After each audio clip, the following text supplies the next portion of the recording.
దీంట్లో చికెన్ వేసుకోవాలి. నేను ఆల్మోస్ట్ అంతా వేసాను, కొంచెం మాత్రం నేను బయట తీసి పెట్టుకోలేదు, అందుకని ఇందులో వేసిస్తాను. అంటే కొంచెం పిల్లలు అడుగుతారేమో అని కొంచెం చికెన్ ఫ్రై చేస్తున్నాను అంతే. ఎందుకంటే నా అందరికీ చికెన్ బాగా ఇష్టం, మా పిల్లలు అందరూ బాగా తింటారు.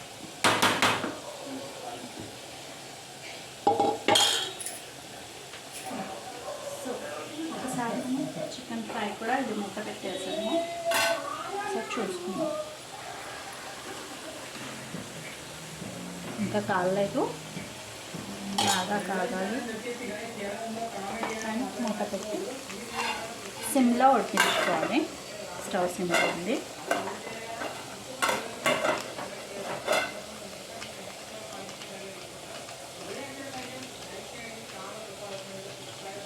అండ్ ఇక్కడ చికెన్లో వాటర్ వస్తాయి, సో మనం ఎక్కువ వాటర్ వేయాల్సిన పని లేదు.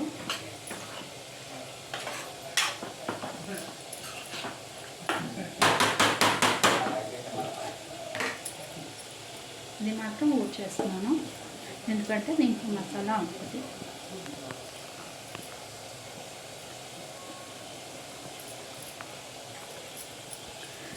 అండ్ నేను ఇక్కడ టమాటాస్ కూడా కట్ చేసి పెట్టేసుకున్నాను.